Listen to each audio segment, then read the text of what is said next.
Hello, everyone, and welcome. I'm Michelle Havich, editor at American City and County, and your host for today's webinar, Digital Property Tax Collection, Tales from the Trenches of Modernization.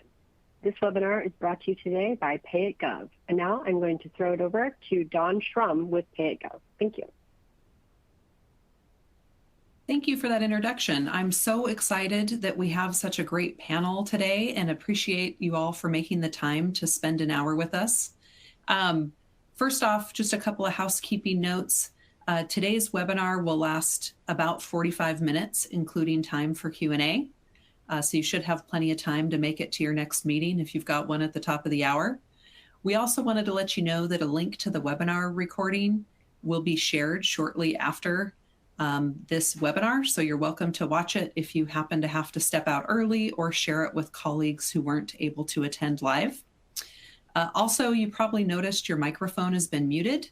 We're only doing this to help eliminate that pesky background noise. Please don't interpret it as us not wanting to hear from you.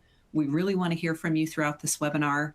So please use the Q&A tab, mine's on the right side of my screen, to submit questions that you have for our panelists. We'll make sure we get all of them answered. We have some time reserved at the end to do so.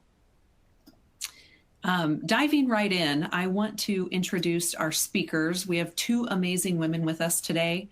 We're going to be hearing from Maria Walls, who's an accomplished Beaufort County treasurer. She's done a lot of things in her tenure as an elected official there, successfully revitalizing the office and driving exceptional performance and customer service, among many other things. Under her leadership, as she'll share, they've done a number of things, including really innovative initiatives such as switching to e-billing options for residents and making data around the collections process more transparent. And these things have garnered national and statewide recognition. She's also extremely committed to advocate for a safe and inclusive workplace, and her actions really exemplify her dedication in creating that positive change and fostering a higher standard for everyone in Beaufort County. Employees and residents alike. So I can't wait for us to hear more about that from her. We're also going to hear from Whitney Miller, who's the Director of Collections in Jackson County, Missouri. She served in this role with the Jackson County Collection Department since 2018. And under her leadership, the department accounts for over $900 million in tax revenue collections from more than 700,000 residents across more than 70 taxing jurisdictions. Prior to her appointment to this role, she spent more than 6 years providing civil legal counsel for the county counselor's office with a focus on employment and tax law. So a lot of government experience from both of our panelists, notably, as will become clear when they speak about their projects in a couple of minutes here, they were really instrumental providing leadership and hands-on support during their digital transformation initiatives. So we're just so pleased to have them here with us today. Before we get started, I wanted to ask all of our attendees to participate in this poll question. We'd love to get a sense from the audience as we get into the presentation, your thoughts from your experience. When it comes to modernizing property tax collection, which aspect is most challenging at your organization? I know this might be hard, but we're asking you to pick one. I'm sure a lot of us would say more than one are challenging. But is the most challenging thing upgrading outdated technology systems, ensuring accessibility and usability for all residents, strengthening security measures, or encouraging residents to adopt digital services? So again, if you could just use your mouse to select the option that is most pressing for you, we would appreciate it. I can't wait to see what our responses are. I see we've got a pretty good number of submissions already. All right, I'm going to see what our results are. The resounding winner is upgrading outdated technology systems, not really a surprise there. And then close behind actually is encouraging residents to adopt digital services. So I can't wait to hear from our panelists. I've seen their slides, so I know they'll speak to both of those and even that adoption angle as well. So can't wait to learn more about that. For those of you who aren't familiar with PayIt, I'll just share a couple of things. You know, our company was founded to help remove the friction between government agencies and the residents they serve.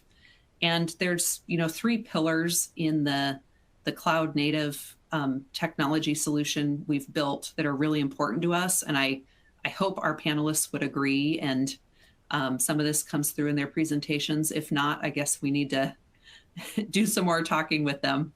But I think they'd agree that with our solution, we design it around real people. So what we mean by this is we think about the end user experience. So not just how the government agency employees are going to use it. That's very important, but how users are going to use it and make it really easy to use and really encouraging to use so they come back year over year. So our team takes a lot of pride in doing that research and constantly making the solution better based on feedback from our partners that you'll hear from today to make sure we're making that user experience as good as possible. We're also really focused on making it work for our agency and not just us. You know, we're the technology partner, but we want to make sure you can configure the platform to support your service delivery operations and workflows so that it works around your rules, not ours. That's a key tenet of the technology. And we're in it together.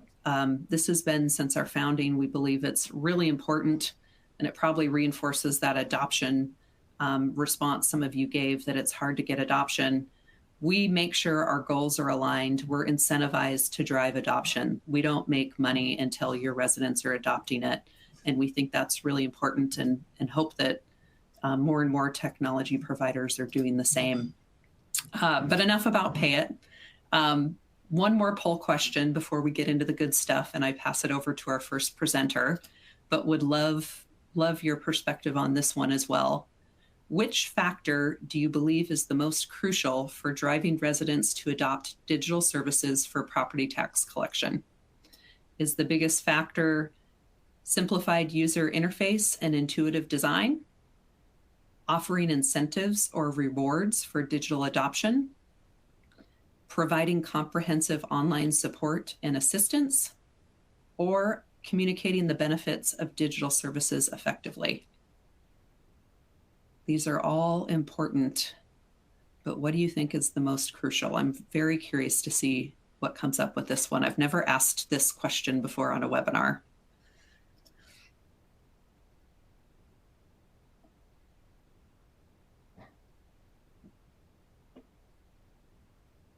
Oh, I just saw a big influx. All right, I'll give everyone a couple more seconds to make their selection before I flip us over to the results. Okay, interesting. Simplified user interface and intuitive design. Love it.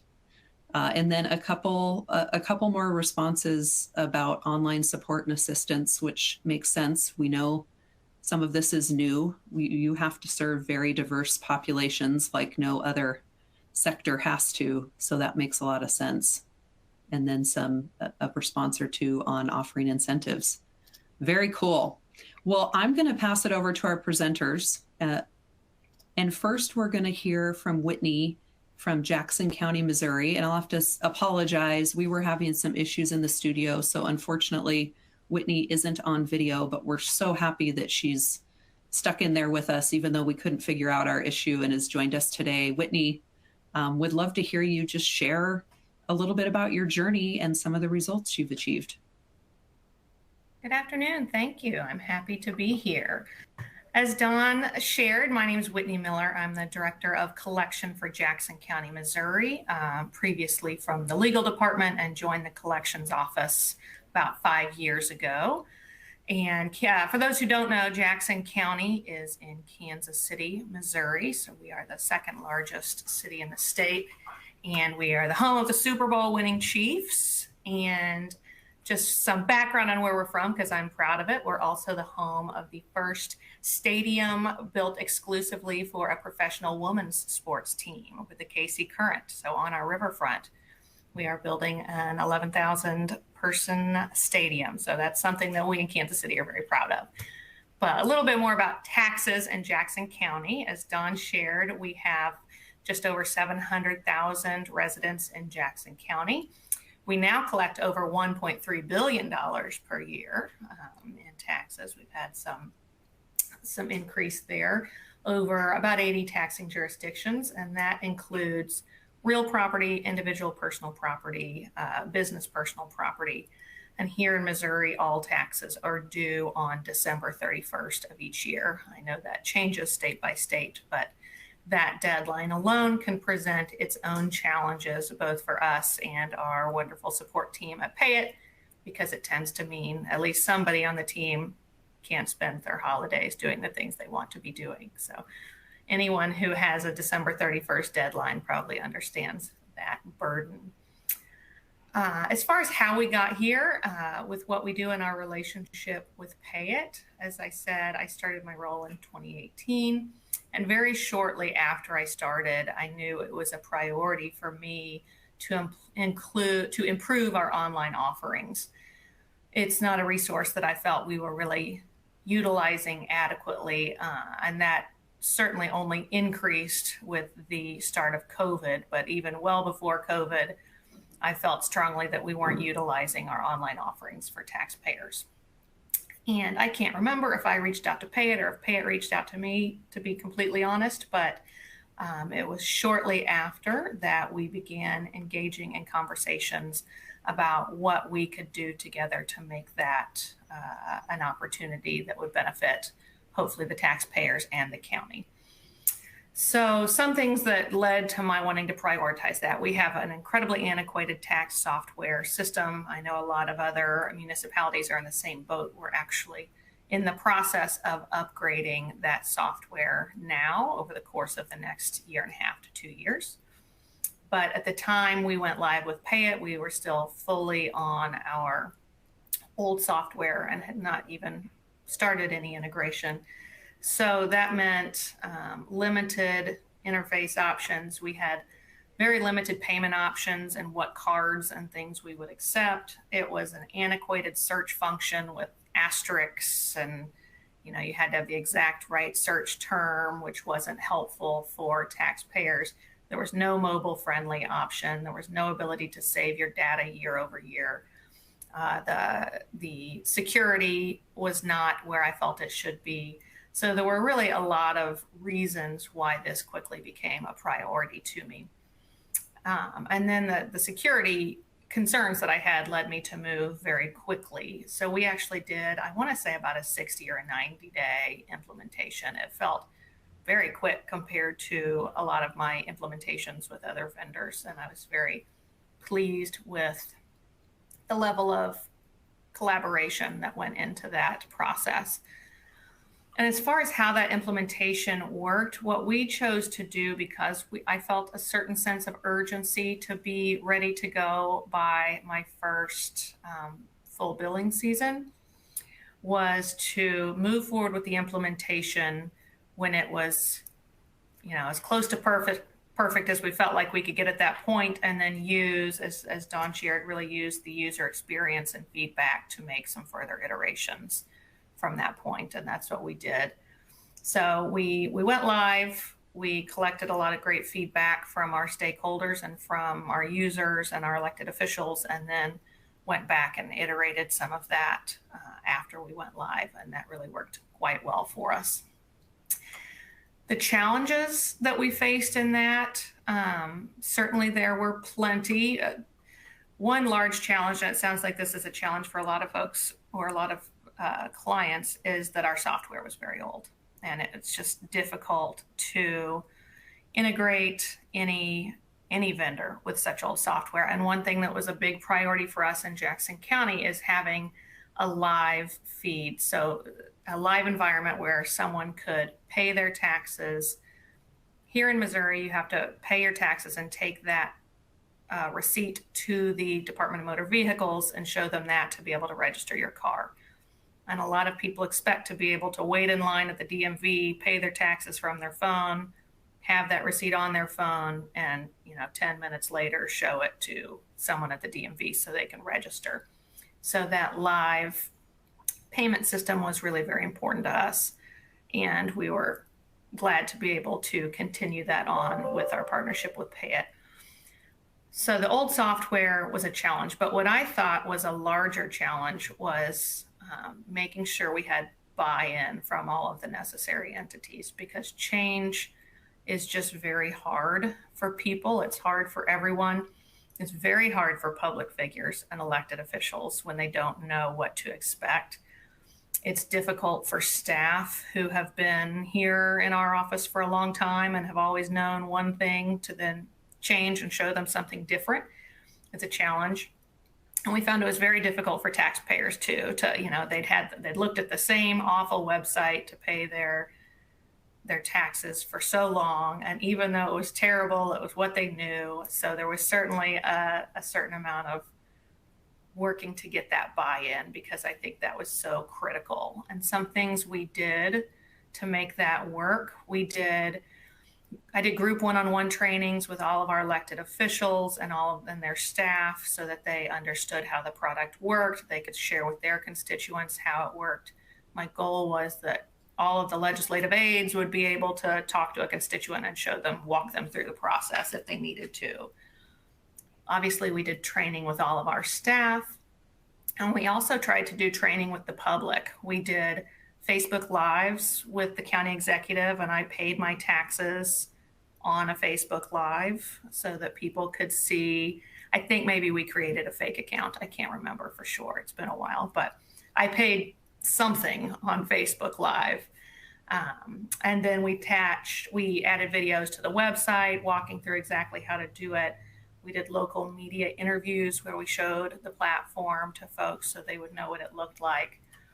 So really doing our best to sell that change to the public was one of our biggest challenges and one of our biggest goals. And I think PayIt was really tremendously helpful with that too, because their guidance with marketing and communication was just invaluable and continues to be. So, my thought with moving forward with this was that step one is creating a great product. And we did that, you did that, PayIt did that.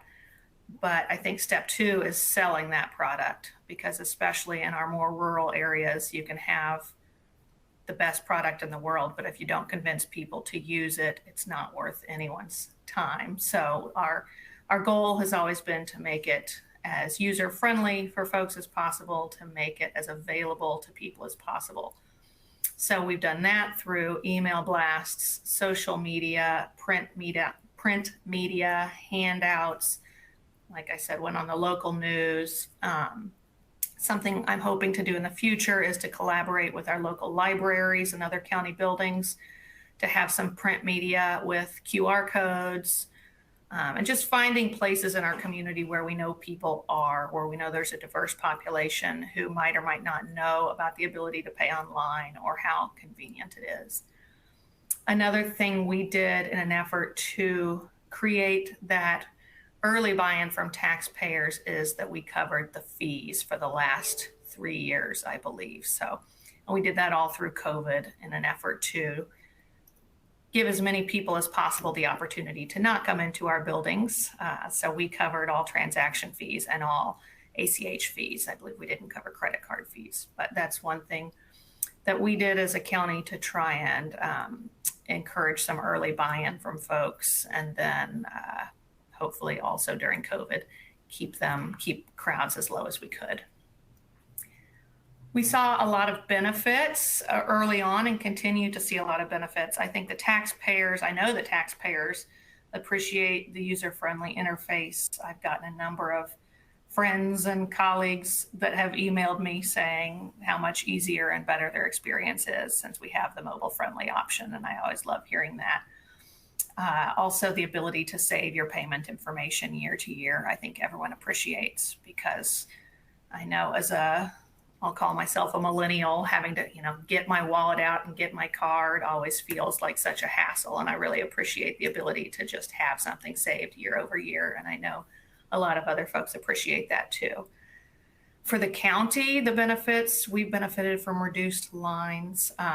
Also, PayIt has handled our call center volumes, which is, especially at the end of the year, incredibly helpful. And I believe that the call center and the help center online have reduced our walk-in volume. And for the taxing jurisdictions, they actually really have a huge benefit because the number of people who pay early has increased hundredfold. So I think they get much more money much earlier because of our increased online participation.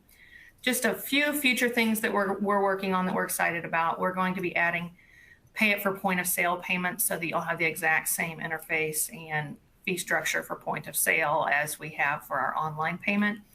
And then soon, hopefully, we will be adding phone payments as well with a Spanish option. We've been really trying to find ways to better cater to our Spanish-speaking constituency. And one way I think we can do that is to give a pay-by-phone option that has a Spanish translation. So we're excited to add those features in the coming year. I thought I'd end with just a little success story. We implemented in 2019, as I said, and everything really went pretty smoothly. And everything was great. But then in 2020, we had the exact same process, also went smoothly, but the difference was we sent out a single email to all registered users that just said your taxes are available for payment and here's the link to pay. And it was like a 1,500% increase in the number of people that paid that day. I mean, $5 million more in October than we had had the year before.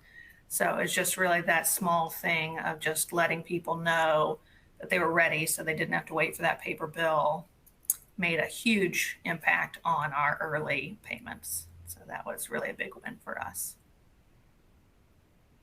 Thank you very much. Wow, Whitney, thank you so much. That was great to hear more. And I especially appreciated all the examples you shared. I'm sure our audience did as well. I think what I'm going to do is hold on any of the questions we got till we get to the end of the presentation. So I'm going to hand it over now so we can learn from Maria more about Beaufort County. Awesome. Thank you so much, Dawn and Whitney. I loved hearing everything you had to share about your experience, because I think that a lot of us in government services, particularly taking payments, experience very similar things. Maybe not the exact same details, but overall, big picture, it's very common to see and experience a lot of these things. So I was excited to hear what you had to share. Similar to Whitney, we did start working with PayIt in 2017. So we've been a client for quite some time. And what prompted that for us predominantly is I'm a very forward-thinking leader. I believe that the role of leaders, particularly in government, is that our voters, in my case, selected me to think of the problems tomorrow that might come up and solve them today before they're a problem. I mean, that's the job of a leader. And then we lead through the challenges that surprise us. But a lot of things shouldn't be a surprise. And the prevalence of technology and the advances that we've all seen in our everyday life should not be absent from government services. But unfortunately, back then, they were.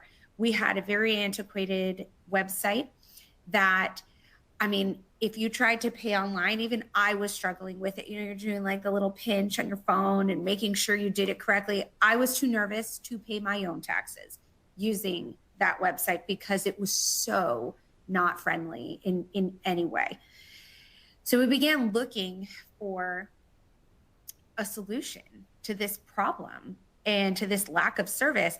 And the first thing that I'd like to share with everyone watching is Whitney kind of mentioned it, that it is hard to change. It's hard to, like the poll has reflected, it's hard to advance technology. Everybody wants something better when you ask them, do you want a better experience? Yes. Do you want better services? Yes. But then when you ask them if they want change, the predominant response is no, whether through their words or their actions. And I actually think that's the challenge in what we as government leaders are trying to accomplish. It's not the technology upgrade, it's the people upgrade. It's the adoption and the accepting of change and the buying into it. We had an easier time of that because our software was so antiquated. Like, there was nothing good about it that you could even hang on to. So I was very open about needing a solution that, frankly, I didn't have an answer for. So I had a problem without an answer. And because I don't mind, I have that kind of personality where I'm just going to talk about it. I'm going to tell you what I'm struggling with, because you don't know who knows something you don't. That's my biggest fear as a leader, that I am going to miss something simply because I didn't know it. And the only way to expand your knowledge is to make people aware that you're seeking knowledge. So there were various people that I'd come in contact with that were in our community that I'd ask them, hey, I'm just putting it out there. I'm looking for this. I have this problem. I'm looking for this. And it was coincidental that PayIt submitted a proposal for our RFP, but I happened to come in contact with an acquaintance who is familiar with them. And so that was super helpful going into the RFP process back in 2017. I did not have adoption or acceptance of change challenges on our team. One, like I said, from an organizational standpoint, we had such an antiquated software to begin with. But the amount of work our team had to do was quite substantial. Now, this is 6 years ago. I don't know. I don't think an implementation done today would be done the exact same way. But I bring up my team because whatever leaders are watching today, you're not doing this. I didn't do the entire implementation myself. I don't manage the relationship entirely myself. I don't process the information entirely myself. So you need to make sure that you are working on relationship with your team so that they trust you to accept the change that will come with advancing the technology. Because if they do, you're going to get through any issue that's going to come up, because it is. Nothing's perfect. No software, no vendor, no client. There's no such thing as perfection. And when you've worked to establish relationship, vision, mission, core values to create your team culture, they're going to trust you leading them through that. And they're going to trust each other, which is going to have a greater outcome than what you would have had otherwise. So we implemented, I think we went live in 2017. So we signed the contract. It seems like it was fast, but it felt like a lot. Now, if we want to fast forward to today, it's been phenomenal what we have accomplished and been able to accomplish because we solved today's problems yesterday, so to speak. So in 2017, we didn't know, obviously, that there was going to be a global pandemic. We did not know we were going to be closed for over a year. We have a very, I'm sorry, I should have touched on this initially. I'm so excited to talk about about my Beaufort County and what we're doing. So Beaufort County is one of the fastest growing counties in South Carolina. If you have ever heard of or visited Hilton Head Island, that is in Beaufort County. So we're a very large tourist destination. We have approximately 200,000 people as our population, but that swings dramatically to the upswing during tourist season, because that is full-time residents, that 200,000. And then we do have a very large military presence in Beaufort County. So we have a decent sized population, but we are growing so fast since COVID. So first, we establish our relationship. We finally get e-billing. We bring the county into, just somewhat current digital age. And then we have COVID happen. And we had this influx of customers who had never used an online payment system before, not our old one or our new one, navigating that system because they, in most cases, were used to coming into the office in person. We have a very large retiree population, in Beaufort County, and we love when they come into the office. Well, for a year they couldn't. And to say that my Beaufort County is more user friendly than Amazon. If you shop on Amazon or scroll Facebook, you can use my Beaufort County. And I think that was a huge contributor to us really not having, from an operational standpoint and a collection standpoint, any disruption whatsoever during COVID. Now, post-COVID, because I want to hope and think that that's the world we are in right now, post-COVID, we're growing exponentially. We were growing before, let's say 6% every year pre-COVID. Post-COVID, we're growing not just 6%, but a higher growth rate every single year.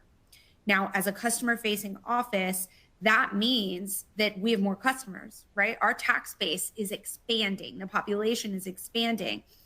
And we have not had to add more staff to our front line.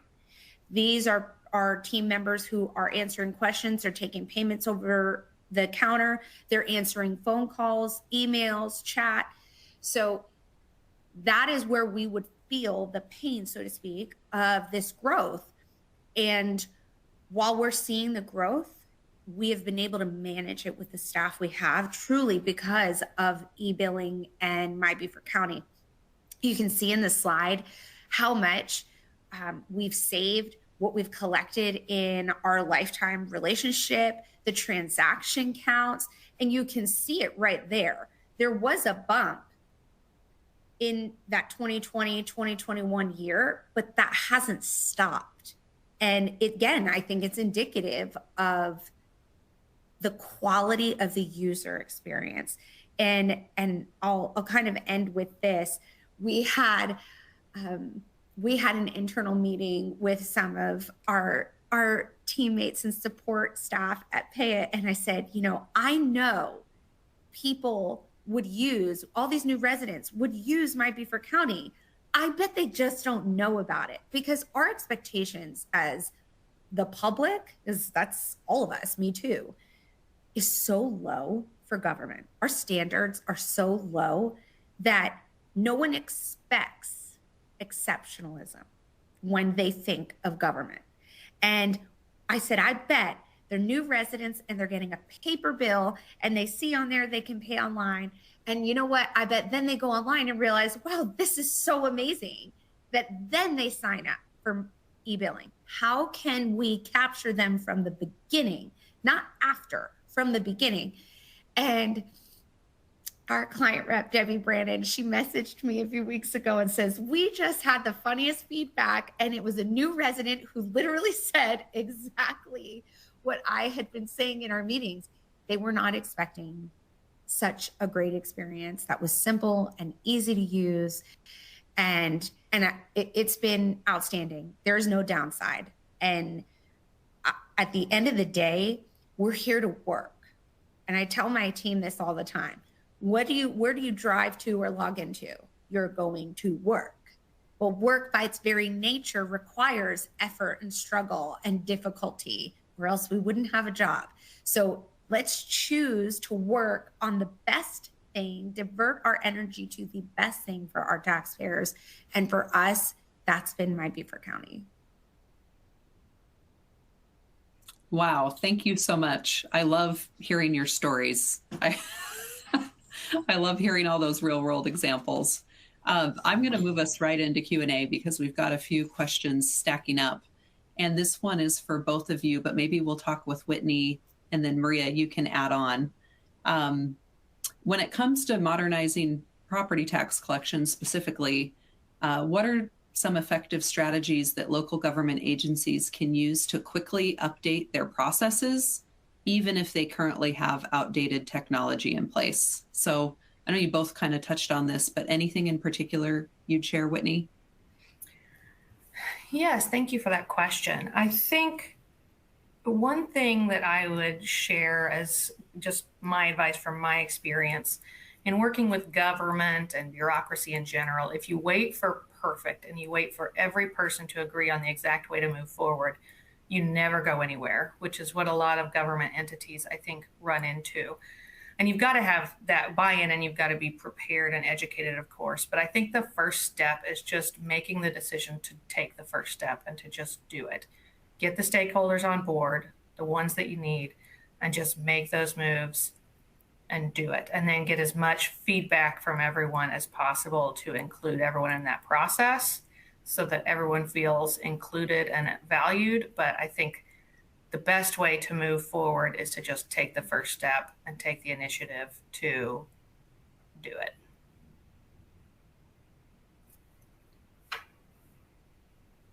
I like that.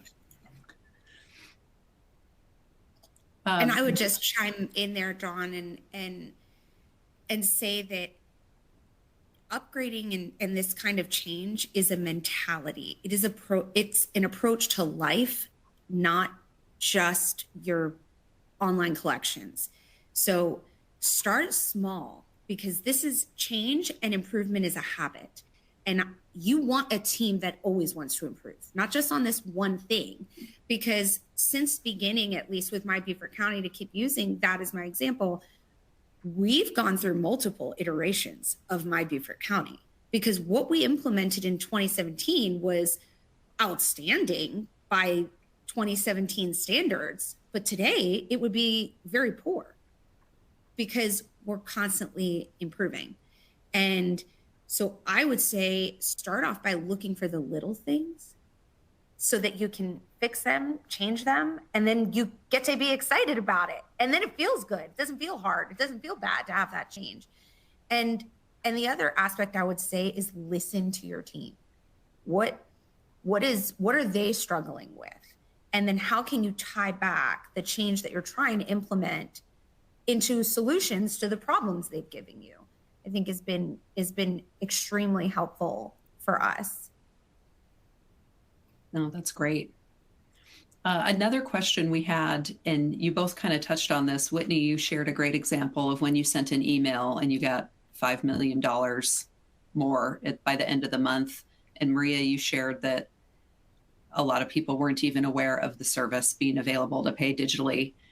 Could you pick your top one or two proven methods to encourage residents to take advantage of the benefits? Like, what have you seen the most success with?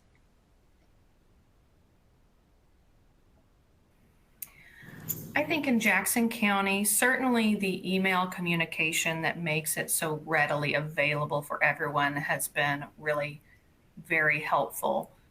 I also think, we do QR codes on signage in our lobby, and that seems like just a small thing, but we do have quite a few people who get here at the end of the year. They wait in that line for 40 minutes, and then that QR code starts to look pretty good. And then, you see those people that finally are willing to slip away and give it a try. Or I say, I walk the lobby a lot, and I say, well, why don't you just stand here and try it? Worst case, you haven't lost your spot in line. So I think just having it as easily available and accessible as possible for people is so helpful. Another thing we did that I do really think helped is covering those fees. I know that's not something everyone can do. We did it for the first several years with different COVID financing, so we were able to do that. But that certainly, the fees are very reasonable in my view, but if people know there's no fee, then that is one less barrier for people who maybe are just adamantly opposed to giving us one more cent than they think we're due. So thank you. We've had the same experience as Whitney. It does not matter if it's $1, if it's $2, $10, it does not matter, because you simply don't want to give more to government than you should need to. We have covered the fees except for credit card processing fees in Beaufort County. But e-check is entirely free. Now, what I would reply to our customers was, you're going to spend, let's say it's $1.25. You're going to spend that on a stamp. and bringing us somewhere, you're going to spend that in gas. You're going to spend that in sanity dealing with lines or whatever. So, you know, there's a cost to everything. And we try and remove as many barriers as possible, including costs, so that our customers use this. We're still looking for that golden ring of communication to say, yes, we're getting the most e-billing signups for this, because that's what I'm trying to drive. One of my biggest expenses is printing and postage. So I want people to use e-billing because there's no charge for that to the county or the citizen. And if you're already paying online and you want to do that, then go ahead and get your bill that way. Or if they get the bill that way, they're more likely to pay online and stay inside that user experience. So we're trying to drive e-billing as well as online payments adoption. We've done, oh my goodness, we've done everything from sending postcards to everyone in our tax database, our tax base. Hey, sign up. This is really great. We've done a raffle where whoever signed up for e-billing during a certain time period, PayIt gave them a prize and picked someone at random. So that helped adoption. We've done social media ads. In addition to being in the office, I will tell you the best thing that I think works is word of mouth.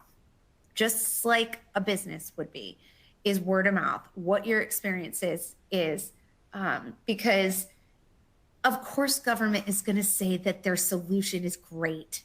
I mean, right? We're going to say that. It doesn't mean that it is.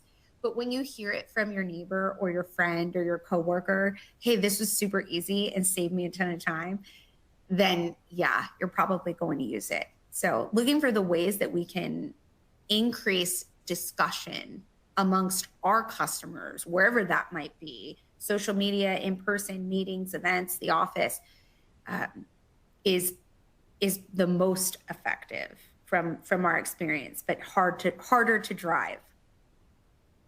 Yeah, I love that. Word of mouth. So right. It's the basics. Okay, last question here. We know everyone on this webinar in the audience is looking to introduce change or make lives easier for their residents. And they're likely going to do some sort of a digital transformation project or digitizing of payments or improve what they have today. What advice can you share with them? You shared so much already, but what's the one key takeaway that kind of gets you back to your Zen place now that you've been through this and deal with it every tax season?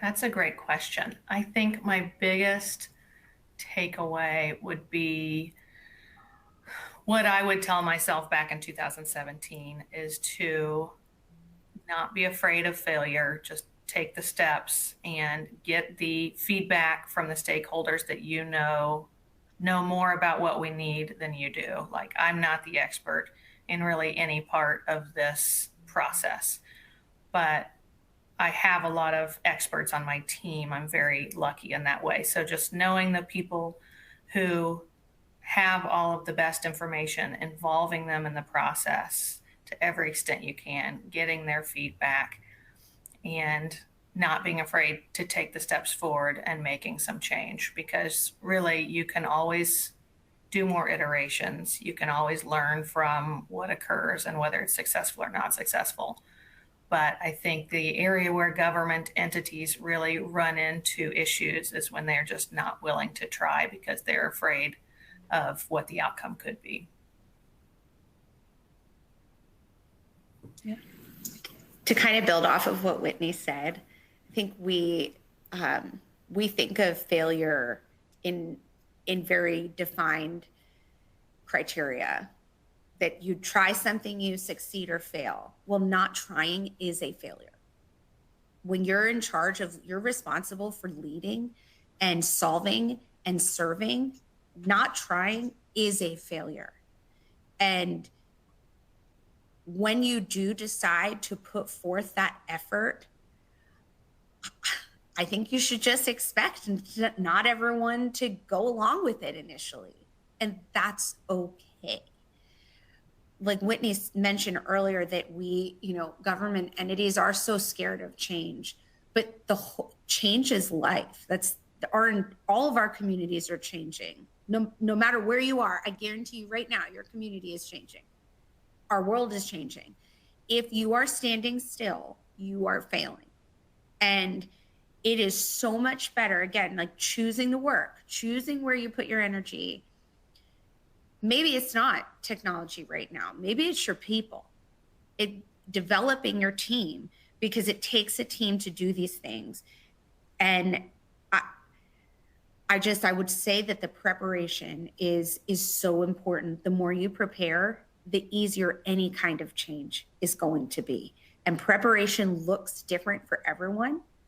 But I would say it starts with your team and your people, because if you don't have a great team, you're not going to have a great outcome, because no one can do this kind of work by themselves. That would be my biggest suggestion. Oh, so great. You guys are so inspiring. Thank you, ladies, for joining us.